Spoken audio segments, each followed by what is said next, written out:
Hello friends, welcome to Telugu tech మామా. ఇదైతే Samsung రీసెంట్గా లాంచ్ చేసిన మిడ్ రేంజ్ ఎం సిరీస్ మొబైల్. ఇదైతే సామ్సంగ్ M21 ఒక రీటైల్ బాక్స్. ఇది 4GB ఇంకా 64GB వర్షన్. బాక్స్ పైన అయితే స్పెసిఫికేషన్స్ ఏమీ మెన్షన్ చేయలేదు, కానీ స్ట్రిప్ పైన ఇండియన్ సిమ్ కార్డ్స్ ఓన్లీ అని మాత్రం మెన్షన్ చేశారు. చూద్దాం ఓపెన్ చేసి. ఇక్కడైతే ఒక సపరేట్ మళ్ళీ బాక్స్ ఉంది, అందులో ఏముందో చూద్దాం. కేస్ ఏమైనా ప్రొవైడ్ చేస్తున్నారేమో.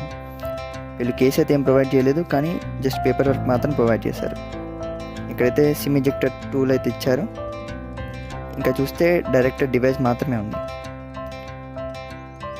మంచి గ్లాసీ ఫినిష్తో వచ్చింది డివైస్, కానీ ఇది అయితే ప్లాస్టిక్ బిల్తో వచ్చింది. డివైస్ అయితే చూడడానికి చాలా బాగుంది. ఇదైతే సామ్సంగ్ ఆఫర్ చేసిన బాక్స్లో ఆఫర్ చేసిన ఛార్జర్. దీని అవుట్పుట్ వచ్చేసి 15W. ఫాస్ట్ ఛార్జర్ 15W అవుట్పుట్తో వస్తుంది. ఆబ్వియస్లీ ఇదైతే టైప్ సి కేబుల్. ఇదైతే టైప్ సి కేబులే. సామ్సంగ్ అయితే ఇయర్ ఫోన్స్ అయితే ఏం ఆఫర్ చేయట్లేదు, ఎందుకంటే ఇది మిడ్ రేంజ్ మొబైల్ కాబట్టి. ఏ సిరీస్ మొబైల్లో మాత్రమే వాటి ఇయర్ ఫోన్స్ని ఆఫర్ చేస్తుంది. చూద్దాం దీని స్పెసిఫికేషన్స్. అంతలోపు ఇది బూట్ చేద్దాం. అంతలోపు మీకు స్పెసిఫికేషన్ చెప్పేస్తాను. డివైస్ యొక్క స్పెసిఫికేషన్స్ మాట్లాడుకున్నట్లయితే, డిస్ప్లే విషయానికి వస్తే ఇది 6.4 inch super AMOLED Infinity U-Notch display. దీని స్క్రీన్ టు బాడీ రేషియో వచ్చేసి 91% కంపెనీ క్లెయిమ్ చేస్తుంది. దీని యొక్క ప్రాసెసర్ విషయానికి వస్తే, ఇది సామ్సంగ్ Exynos 9611 ప్రాసెసర్ మీద రన్ అవుతుంది. జీపీ వచ్చేసి మాలి G72 జీపీ మీద రన్ అవుతుంది. ఇది స్నాప్డ్రాగన్ ప్రాసెసర్స్తో కంపేర్ చేసినట్లయితే స్నాప్డ్రాగన్ 665 ప్రాసెసర్తో కంపీట్ చేస్తుంది. బడ్జెట్ స్మార్ట్ ఫోన్స్ అన్నింటిలోనూ సామ్సంగ్ ఇదే ప్రాసెసర్ని యూజ్ చేస్తుంది.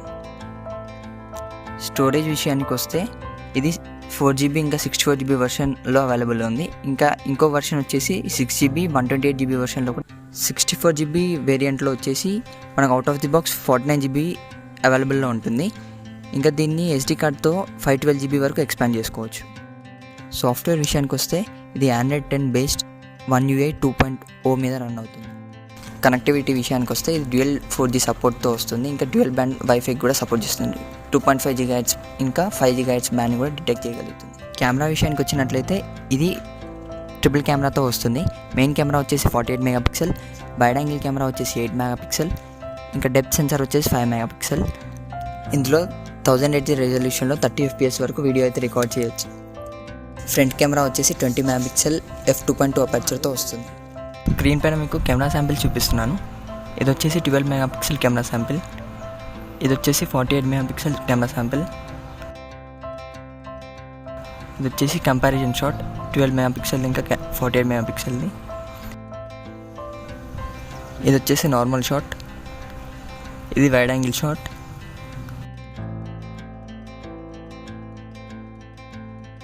ఇది HDR శాంపిల్.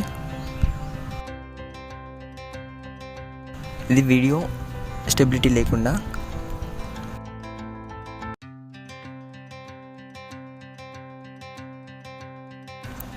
ఈ video ultra stable mode on చేసినప్పుడు.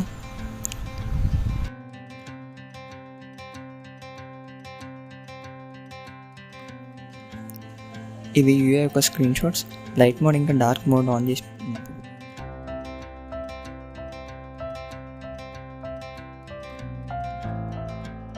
మా నెక్స్ట్ వీడియోలో మేము 12, 48 ఇంకా 64 MP కెమెరాలకి డిఫరెన్స్ ఎలా ఉంటుంది, నిజంగానే డిఫరెన్స్ ఉంటుందా లేదా ఇది కంపెనీస్ యొక్క మార్కెటింగ్ స్ట్రాటజీయా అనేది చెప్పబోతున్నాం. సో మా ఛానల్కి సబ్స్క్రైబ్ చేసుకొని ఉంచండి.